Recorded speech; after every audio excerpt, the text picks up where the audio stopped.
Happy Saturday. It's December 30th, 2023, and you are listening to Morning Meeting. I'm Ashley Baker in California. And I'm Michael Haney in New York City. We are two of your Airmail editors who are here to help you end your year in style and sauce. Wow. Style and sauce. Do you mean sauce like alcohol, or is it all like sauce on the side? What do we got? Look, if people like to drink while listening to this podcast, more power to you. No, I mean sauciness, Michael. We've got it all. We've got savvy, we've got a bit of attitude, and we've got some substance. We've got it all. And we know you've got places to go to ring in the new year, so we're going to get right to it. First of all, Michael, how was your holiday? My Christmas holiday? How was your Christmas holiday? It was lovely. Went home to the ancestral magical land called Chicago in December, which is always great, he said sarcastically, and saw family, and now everything's been great. And you, tell us. Well, did Barbara make her banana bread? Yes, she did. God bless her. Now we've got a great issue of Airmail. Michael, lots to talk about and plenty of ideas that are going to have you thinking differently going into 2024, we hope. Yeah, so let's bring the ball down on this year here at Airmail with a great episode. If you're an avid reader of Airmail, you are surely familiar with our weekly installment of the Attention Whore Index, where we rank the most offensive attention seekers of the week. And as the year draws to a close, the man who compiles that list, our very own George Kalogerakis, will reveal who takes the prize as the biggest windbag of the year and how we compile that list. And then there are generational questions that divide so many of us these days, such as, do baby boomers have more style? Are Gen Z less reprehensible? And our own George Pendle will be here to tell us all about how he and Elena Clavarino have solved the battle of the generations and the compare and contrast between the two. And finally, speaking of boomers, Sam Kastner is going to take us inside a blockbuster film that no one originally wanted when it came out 50 years ago. It was a movie about hormones, horsepower, and hamburgers that shook up Hollywood and created the modern rock music soundtrack too. So Ashley, where would you like to begin today? Michael, I want to start with whatever makes you happy. It's your day. Listeners, I just want you to note, I got the last day. Finally, it's your turn. Gentleman's choice on the 30th of December. I would like to begin. Talk about sauciness. I'd like to begin with the Attention Whore Index. Oh, there's nothing we love more than people behaving badly. And George Kalogerakis, our wonderful colleague, has got plenty of those to talk about. George was one of the original editors at Spy Magazine, and he went on to work at Vanity Fair and the New York Times. Now he's a treasured colleague of ours. And we're going to talk about the AWI, the Attention Whore Index, and the characters who make it so great time and time again. Welcome, George. Nice to see you. Nice to hear you both. Yeah, the Attention Whore Index started about a year ago. So as we've reached the end of this year, it seemed a good time to reflect and maybe look ahead a little bit at what might be in store for us in 24. There are patterns that emerge. Early in the year, the Sussexes were everywhere. There was that memoir by Harry and the Netflix series. They took over the news, whether you wanted to follow them or not. They were unavoidable. So they were the perfect couple to launch this little competition we have with. So, George, you follow the badly behaved personalities all over the world. Who caught your attention this year? Well, after the Sussexes, Trump sort of came into his own. And there are certain categories of people who are sort of, it's easier for them. If you're a politician, part of your job is to be in the public eye. Royals certainly help. Part of this is the media is complicit in that we cover them. So some of the attention is coming because we're shining that spotlight on them. But there are others who really step up in a big way. I mean, Donald Trump, obviously, among politicians. But what's really rewarding is when you see someone do some inspired thing that gets him or her special attention, like Vivek Ramaswamy rapping to an Eminem song at a rally. That went beyond typical political stuff. And then when he got the cease and desist order, I mean, that's what we live for, those moments. Sports figures, sometimes entertainers, obviously. We've noticed in the past year a lot of really compulsive attention seekers like Trump, obviously, but Elon Musk can't seem to stay out of the news. And then little surprises like the head of the Spanish soccer program planting that kiss and causing a kerfuffle that went on for a month. George, please tell me that George Santos makes his way into our universe here. Santos, actually, he was one of the bright stars of the past year for us. He came into his own and obviously another compulsive spotlight seeker. And I don't think as part of this is sort of looking ahead and making totally ill-informed predictions, but Santos is not going away. I mean, he's out of Congress, but you know that we're going to be hearing about him again, hearing from him again. He's been a big part of it. Let's not forget the Menendezes, who came out of nowhere also. Mark your calendars. Their trial starts May 6th, so they're bound to pop up again. But when we've put this together, we inevitably try to have some recurring characters, whether we want them or not, they're there. But it's the little surprises that really add the spice, like Commodore, the White House dog. I mean, just kept biting people and then biting more people. And that's perhaps a cry for help or a cry for victuals or something. But that's another kind of attention whore, a canine division. George, there must be just so many people rising up to be considered each week. How do you sort of filter through it all and decide who deserves more attention for seeking attention? Well, you sort of troll the press, and also a lot of it is a gut feeling. Names come up in conversation or someone you're suddenly hearing a lot about. It's pretty subjective in some ways, but the flip side of that is that the voting, which I really want to point out, this is up to the readers. We choose the competitors, but we don't choose the winners. The readers vote on this every week. It's an interactive thing that we have in Airmail, as you know, and we're very scrupulous about the objectivity of the voting, and the statistics or the percentages are down to decimal points. So it's you, the readers, who decide who wins each week. So all we can do is offer 6 or 8 names each week as suggestions. But then it's up to Airmail's readers. The big winner, by the way, this year, unsurprisingly, is Donald Trump, who's sort of been an attention whore for 77 years, even whether publicly or privately. But it's oxygen, obviously. Even if he weren't running for president, he'd be doing something, right, to draw our attention. Okay, George, now, someone like Hunter Biden doesn't make it onto this list, even though he is getting a disproportionate amount of attention, at least in the media. Why no Hunter? Well, actually, I think he has been on as a competitor once or twice. Honestly, I mean, we try to put out a diverse group of people. You look at candidates and you suddenly realize you have 5 or 6 politicians or people from even tangentially the political world, like Hunter Biden, and you think it's a little lopsided. Let's try to mix it up a bit. But I think he's actually someone who might well be on more of these lists in the coming year, given what's going on with him. So, yeah, you never know. In the inner story this week, you do look forward to 2024 and a few people you think could be challenging Trump, or at least sort of coming into their own. Who should we keep an eye on this coming year? Well, anyone running for president, obviously, and the numbers are dwindling, but the whole point is to get everyone's attention and get their votes. We have the Olympics coming up. You never know what athlete is going to stand out in ways that have nothing to do with what's going on the playing field or whatever. I mentioned the Menendez trial. Elon Musk, I mean,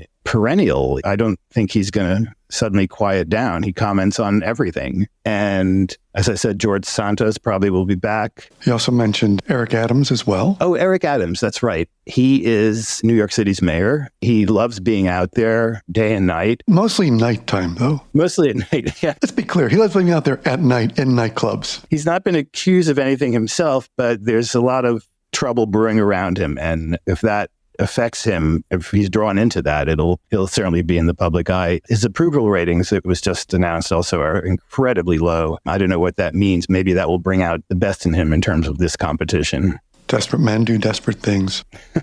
That's all I'm saying. George, my favorite sort of detail that you note in your roundup this week is other achievements we've rewarded in deciding who to nominate this year. Putting an image of a menorah on your social media for Yom Kippur, which was done by who? Marjorie Taylor Greene. She's one of these competitors we've had in the AWI who is often finishing second and third. I don't think she's actually won one yet, maybe one, but she's a solid competitor. She can't be counted out. And that's a perfect example, Michael, of the kind of thing that she can do. And that comes out of nowhere. I mean, you dream about things like that. I mean, or the week Rudy Giuliani had, which I can't even really quote here, but I'm going to try. As you report, George, it's, quote, finding yourself indicted as a co-conspirator the same week a former employee claims to have you on tape saying, quote, come here, big tits. Your tits belong to me. I want to claim my tits. It hasn't been a great year for Giuliani.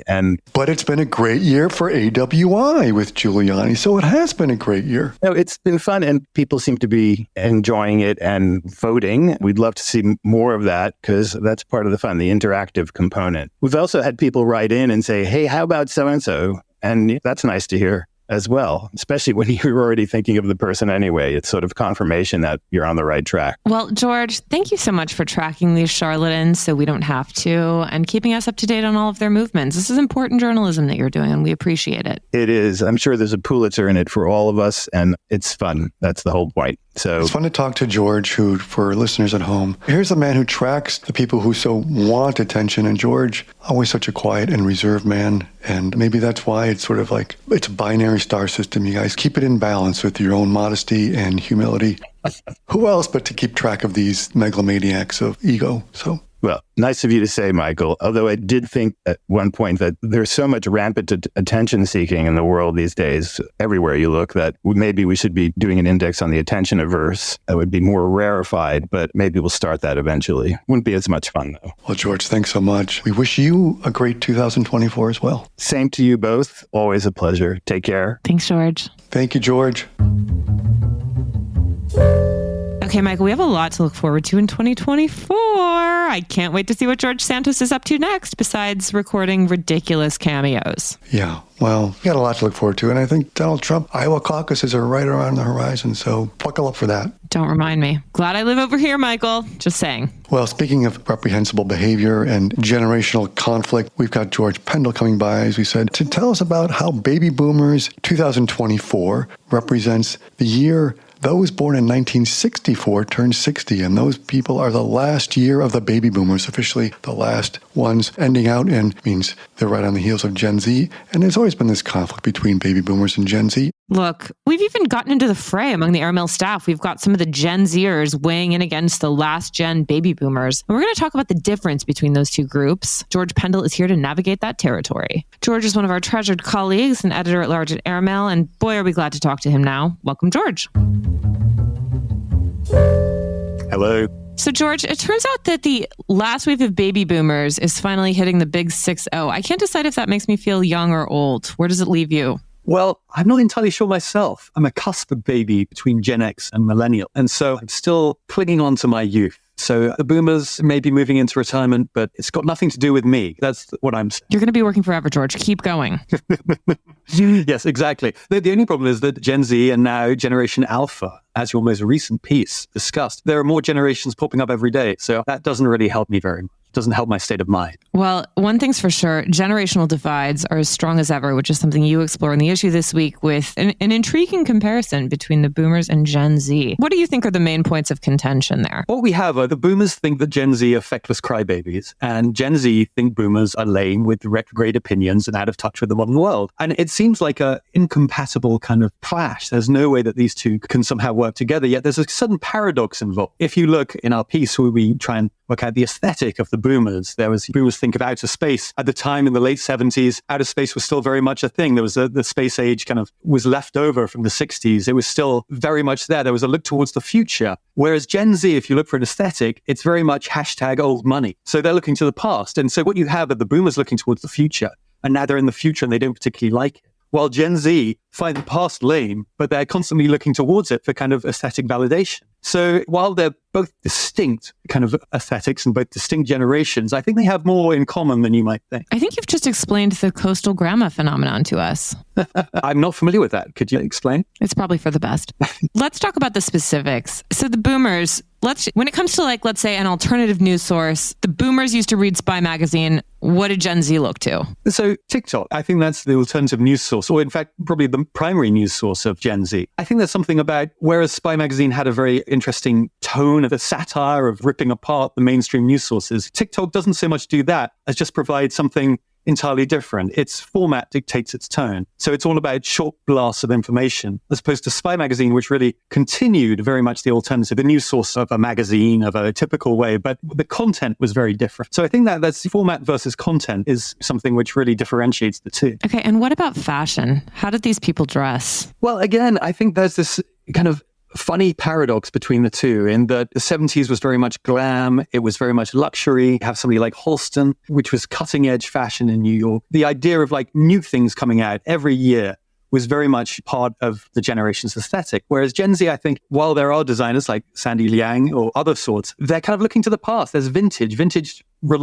is a major mover, rather, in Generation Z's aesthetic. And so, once again, Halston, the boomers wanted something new. Generation Z wants something old. And the two kind of fail to meet in the middle. What I am intrigued by, every generation has their dream job. If only I could do this, I would be really happy with it. It'd be really cool to do this. Tell us about the aspirational job for both of these generations. Well, for the boomers' dream job, we saw the architect as being the archetypal job. It offers a slash of creativity, but also a steady paycheck. It's a classic creative job of the 70s and 80s. You go watch any film and the romantic lead, any rom-com from the 80s, the romantic lead is inevitably an architect. Whereas Gen Z, their ideal job is kind of idea of a freelance creative director. It's a kind of freewheeling role in which there's no real distinctive job which they're doing. Now, are the boomers being too hidebound and sticking with one job, or are Gen Z just being too freewheeling, do they have an inability to stick with one thing and see it out? And I think there's a certain kind of tension there between the two. The boomers very much did want to stick with one thing, and Gen Z just don't. They want to move around. And whether that's a vice or actually a virtue is really depends on which way you sit. What I find interesting about both those choices, they're both, the architect that the boomers loved was Howard Roark from The Fountainhead, and I think they're both like these megalomaniacal. I'm a creative director or an architect. You're both saying you're sort of godheads, but that's just my interpretation of it. Yeah, very true, I think. Very true. But George, then what might be the job they aspire to? But then they all would say like, well, really what I am, my aspiring dream fantasy is. Right. Well, for this, we thought in the late 70s, late 70s, early 80s, being an Andy Warhol groupie, being at the factory would be the quintessential feather in one's aesthetic cap. And for the boomers, I think that was very much the cutting edge of cool. Whereas now, I think if you look at any Gen Z LinkedIn, or if they have LinkedIn, which I don't think they do, but if you looked at any Gen Z kind of profile, inevitably at the end, after freelance creative director, there's DJ. Everybody is a DJ. And now I think because it's so much easier to be a DJ because we have all the music in the world available to us. A DJ is something like activist was 10 years ago. Anybody's an activist. Anybody can be a DJ. So that's where we see the clash. One was a little dissolute, the Andy Warhol groupie. You're living under the aegis of this kind of artistic genius. And DJ, you're kind of becoming the godhead yourself. You're thrusting your taste upon everybody else of your generation. So that's where we saw that kind of thrusting your taste upon the generation. George, who were the archetypes that you had in mind when you guys were drumming up these lists? Was there anyone in particular? Well, very much we were taking a kind of straw poll of ML employees. We do cover both Gen Z and the boomers. So it was very much we were trying to get no one in particular, but a kind of general feeling about them. So we asked our older writers and we asked our younger writers, and this is what we came up with. Yeah. You didn't ask me, George, which I think means that I'm neither Gen Z nor boomer, which I think is probably an okay thing, right? Right? I think that's okay. I think you can stay out of this fight. It's best for you. It just means you're timeless, Ashley. You transcend generations. That's exactly what I needed to hear today, guys. Thank you so much. And I wasn't asked either, so maybe we're both, there's a trend there, Ashley. Michael, you and I together, we basically exist outside of time and space. It's a good thing. We defy categories.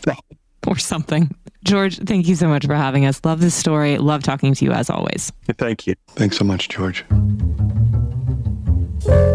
This is one of those fights, Michael, where I'm kind of happy to be in the middle, meaning out of the conversation entirely. We're timeless. People can't pin us down.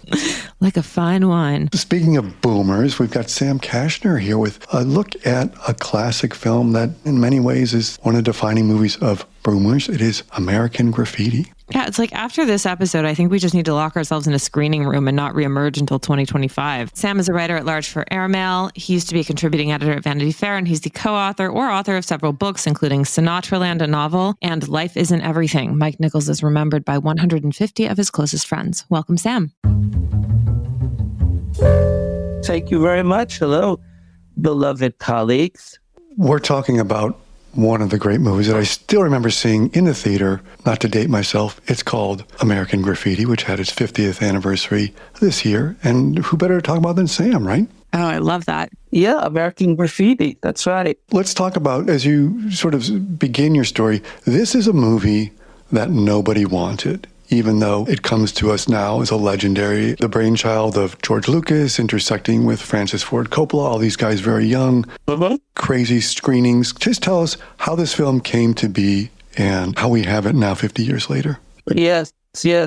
Well, George Lucas grew up in Modesto. Lucas, a chance meeting with a wonderful cinematographer, director named Haskell Wexler, kind of got George Lucas enthralled to the movies. He was a hot rod kid growing up in Modesto, California. And I mean, that was the culture. It was cars and the disc jockey and the drive-in, Mel's Drive-In, flirting with girls in hot rods. That's the culture he grew up in. But when he met Haskell Wexler, he just became entranced, enthralled to the movies. It was movies all the time. and he made some experimental films and some student films. And he made a short subject called THX 1138, which people were kind of crazy about. And it was Francis Coppola who wanted him to expand the short into a feature film.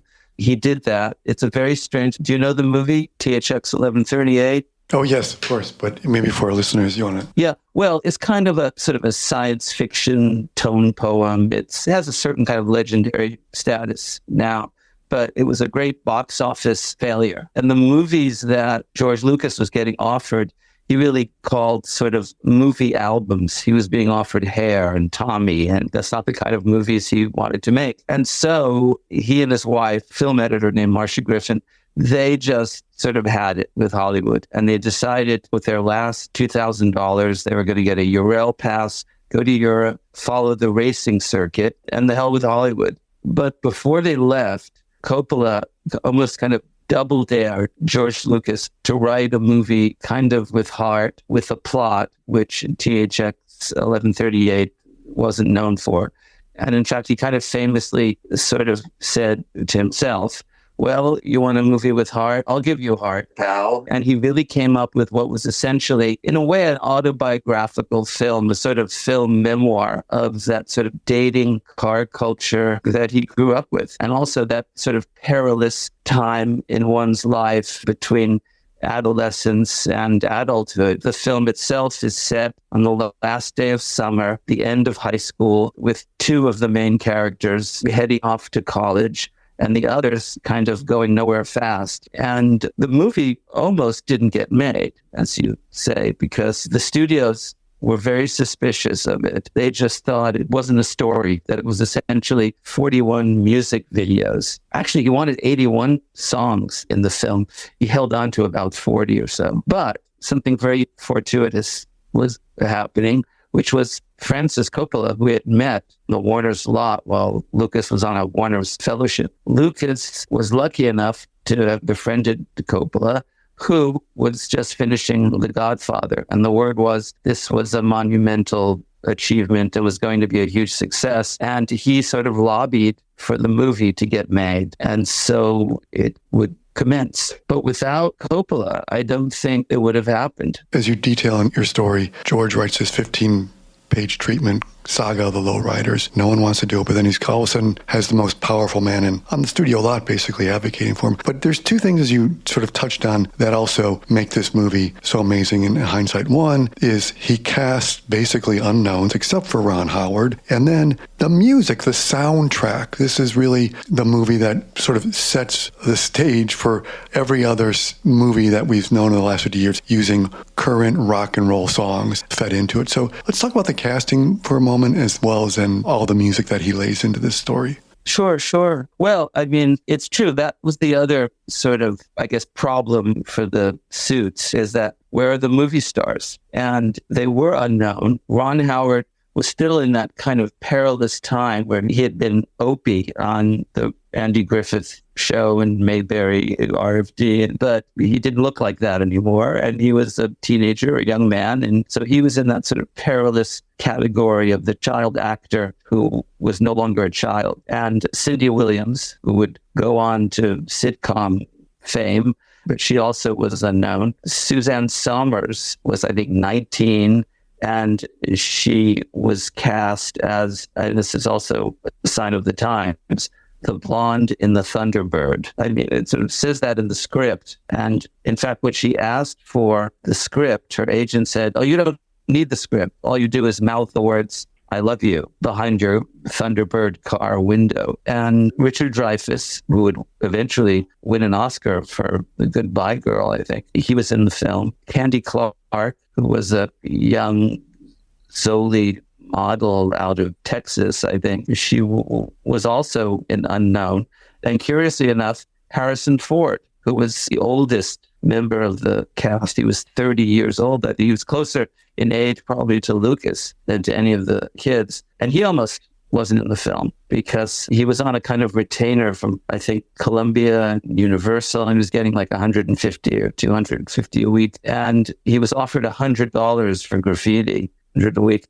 And at first he kind of turned it down. He was making more money at his day job, which was being a carpenter, than as an actor.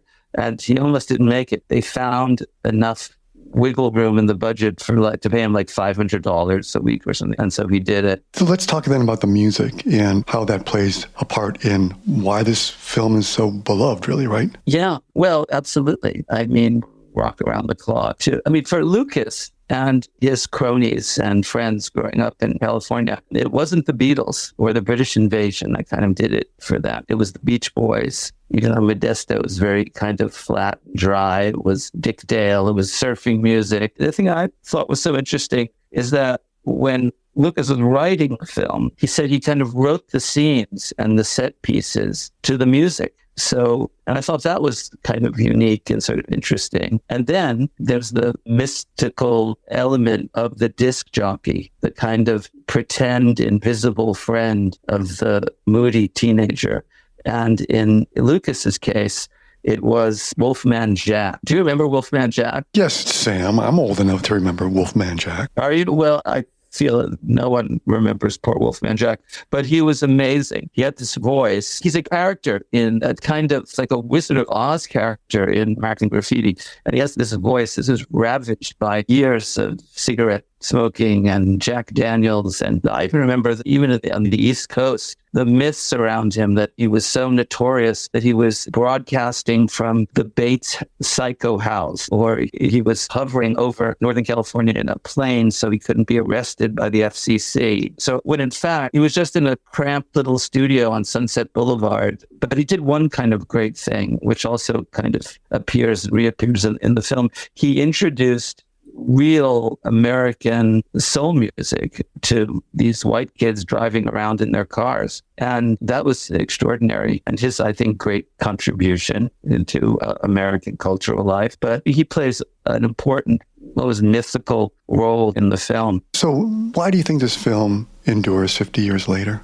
Yeah, that's a great question. I definitely won't come up with a great answer, but it's about one's future. It's about yearning versus reality. We all have these sort of perilous, uncertain times. We kind of reveled in our youth, but by then it's kind of too late. I just think it speaks to these sort of eternal verities, don't you think? It's so human and relatable, and also the music is so great. Yeah, I mean, it's going to sound like a crazy comparison, but sometimes I think that generation's version almost of Casablanca. Oh, how interesting. Yeah, that's a wonderful comparison. But you don't have one song, you have many songs.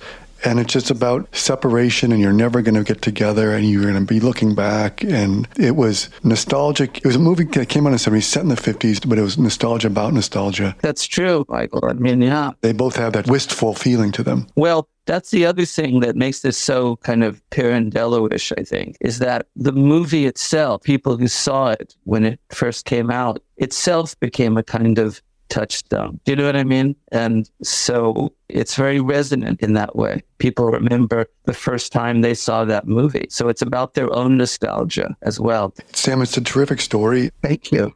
It captures all the dreams and ambitions and heartache and nostalgia and I think poignance of the film. As you know, Made for Nothing. Yes, exactly. Made for Nothing, $700,000 and earned more than $55 million, and it's still here 50 years later. Yeah, it's a testimony to Lucas, who famously said, I think, when I talked to him about this movie, he said, well, making a movie is a nightmare. And it was kind of a nightmare for him to make this movie that we enjoy to this day. And if you think about it, Lucas's career, as soon as he could hand off Star Wars or anything to another director, he was happy to do it. I actually don't think this movie makes people so kind of joyful in some way. The making of it gave George Lucas very little joy, but I'm certainly glad he made it. Your story gives us a lot of joy, Sam. Thank you. It's such a great story. And Sam, I love the way you talk about it. I could listen to you all day. Oh, well, God, I hope there's something you could use. And maybe you or Michael should sign off with, this is Wolfman Jack, skinny dipping in the oil of joy. We'll try that out. Yeah, that was his signature. I think you said it best, Sam.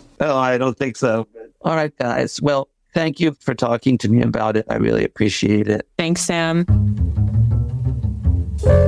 So on those grounds, Michael, do you have anything to recommend? Well, I know the holidays are hectic, and many of you might have been pulled away from your viewing, so I just want to remind you all that the second half of this season's episodes of The Crown has dropped, and I just want to say it makes for some terrific viewing on a cold night, so dig in. That's all I can say. And you, Ashley? Have we talked about May December? No, have you seen it? I didn't love it. I'm sorry. I mean, it's like exactly my kind of topic. It just fell flat for me for some reason. I'm not surprised because when I read between the lines on the reviews, I feel people trying to pump it up a little bit. But here's my review from reading the reviews. It sounds like it's cold and a little bloodless. You're exactly right. Like for a movie that's supposed to be about passion, it's remarkably cold. But I think in some ways that also gets at the heart of the story, obviously. This is Todd Haynes' take on the real life events that played out in the tabloids. This was the highly publicized case of a woman named Mary Kay Letourneau, who was a teacher in Seattle. And when she was 34 years old, she seduced her 12-year-old student whose name was Billy Lau. And anyway, she ended up going to prison. Then when she was released, they got married. And then this is sort of where the narrative picks up. This is one of those situations where I think real life is kind of hard to capture through fictionalization. It fell a bit flat. I admire the effort and agree it's a fascinating story. I just think it's one of those things where the emotion is a little elusive. Anyway, not to be a downer, if you want to watch a great movie, highly recommend National Lampoon's Christmas Vacation. Well, thank you all so much for joining us. We wish you a happy, and healthy new year. We can't wait to see you in 2024. And finally, thank you all so much for listening and for joining us every week. It's so fun to do this, not only to spend time with Michael, but to spend time inside of your ears. And we're really grateful for the chance to do it. Thank you again. Happy New Year. Michael, will you please read us out? Absolutely. May old acquaintance be forgot.